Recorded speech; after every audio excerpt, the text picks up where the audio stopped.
Kita dah cerita hari tu dah. Bidadari-bidadari ni macam mana rupa dia. Salah satu ciri bidadari ni mata dia tu besar dan cantik.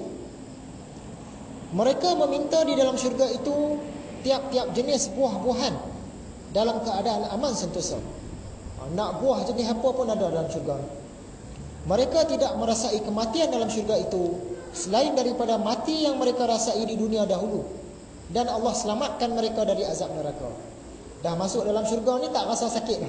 Tak rasa mati, tak rasa maut. Dia bagi tahu tadi kekal selama-lamanya. Seronoknya masuk syurga. Surah Az-Zukhruf ayat 71. Diedarkan kepada mereka pinggan-pinggan besar dan piala-piala dari emas. Pelayan-pelayan lelaki ni tadi, dia bawa pula pinggan-pinggan besar daripada emas dan cawan-cawan daripada emas. Dan di dalam syurga itu pula disediakan segala yang diingini oleh nafsu, oleh hati, oleh jiwa, serta dipandang indah oleh mata. Apa yang kita nak dalam syurga ni semua ada. Itu maksud dia. Dan dikatakan kepada mereka, kamu adalah tetap kekal di dalamnya. Surah Zumar ayat 20. Tetapi orang-orang yang bertakwa kepada Tuhan mereka dibina untuk mereka mahligai-mahligai yang tinggi bertingkat-tingkat. Tadi kita duduk atas pelamin. Bukan pelamin tu saja kita punya. Sedangkan daripada kebun-kebun, pelamin-pelamin, bidadari-bidadari, pelayan-pelayan, sungai-sungai, kita juga akan dapat istana. Istana yang tinggi dan bertingkat-tingkat. Ini disebutkan sendiri oleh Quran. Istana yang besar, yang tinggi. Yang mengalir di bawahnya beberapa sungai. Maksud dia dekat istana tu tadi ada sungai-sungai. Bukan istana tu duduk atas sungai dah. Ada sungai-sungai dekat istana tu. Demikianlah janji yang ditetapkan Allah. Allah tidak sekali-kali akan mengubah janji-janjinya. Benda ni benda pasti. Kalau kita tinggal apa yang Allah larang, buat apa yang Allah suruh, dah tentu dapat. Ringkas cakap macam tu lah. Ini janji Tuhan. Surah As-Saffat ayat 45 dan seterusnya. Diedarkan kepada mereka piala dari mata air. Minuman itu putih bersih, lagi lazat rasanya bagi orang-orang yang meminumnya. Ia tidak mengandungi sesuatu yang membahayakan dan tidak pula mereka mabuk kerana menikmatinya. Nak cerita kita dalam syurga ni, pelayan-pelayan tadi bawa air arak. Air arak ni dia jernih, putih bersih, jernih dan sedap. Surah Fatir ayat 33 dan seterusnya. Balasan bagi mereka ialah syurga-syurga adni yang mereka akan memasukinya.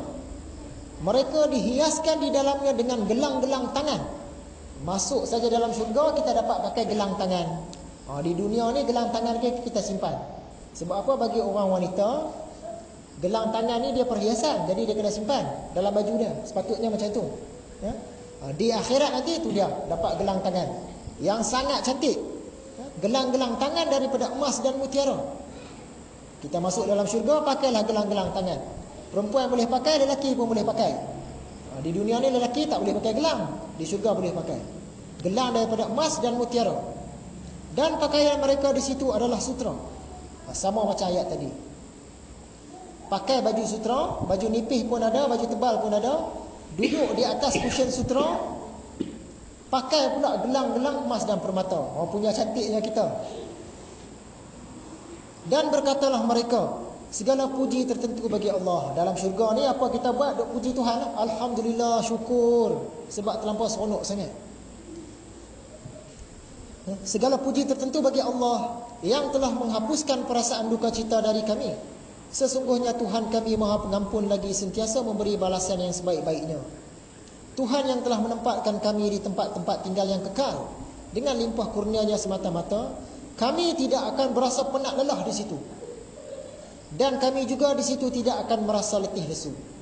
Salah satu nikmat syurga ni lagi, kita masuk saja dalam syurga, tak akan rasa penat sampai bila-bila. Seolah-olah kita ni baru lepas mandi. Lepas mandi, lepas pakai sabun, pakai minyak-minyak wangi, minum pula 100 plus. Minum pula Red Bull, minum pula Tongkat Ali. Rasa badan segar. Macam itulah dalam syurga selama-lamanya. Dia tak ada rasa letih. Tak ada. Sentiasa segar. Nak kata letih ni tak ada. Sentiasa sedap, sentiasa segar, sentiasa kuat. Sebab tu dikatakan tak pernah rasa penat lelah, tak pernah rasa lesu. Kok nak sakit kaki kita di dunia kan, tambah-tambah dah tua-tua, sakit lutut, sakit pinggang, sakit kepala, telinga tak dengar, macam-macam lah. Dalam syurga tak ada benda-benda tu, semua sihat. Surah Maryam ayat 62, mereka tidak akan mendengar di dalamnya perkataan yang sia-sia. Ini kita sebut dah, tak sembang panjang lah. Dan makan minum mereka disediakan di dalamnya pagi dan petang. Sungguh pun Quran dia sebut pagi dan petang, maksud dia sentiasa. Itu bahasa dalam Quran. Dia kata makanan dihidangkan dalam Quran ni pagi dan petang, tapi maksud dia sentiasa. Ada ayat-ayat lain yang menunjukkan di dalam di syurga itu nanti hidangan tu sentiasa. Itu bahasa Quran. Baru ini saya ada sembang dengan satu orang anti hadis. Dia tak percaya siksa kubur. Jadi sembang panjang lah. Dialog panjang. Salah satu dia kata ada ayat Quran mengatakan, dia percaya Quran dia, hadis dia tak percaya. Jadi kita jawab guna Quran jugalah. Dalam Quran ni, selepas kita mati, Quran bagi tahu orang-orang jahat dia akan dibawa kepada neraka pagi dan petang. Jadi dia kata siksa kubur tak ada. Dalam kubur ni kita tak sedar.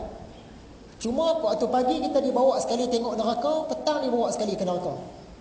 Itu dia salah faham. Dalam Quran bila dia sebut pagi dan petang, ayat-ayat tertentu bermaksud sentiasa. Maksud dia orang yang buat jahat di dunia masuk dalam kubur, dia sentiasa dibawa ke neraka. Sama ada tengok ataupun kena siksa. Tengok pun dah cukup takut dah, siksa dah tu.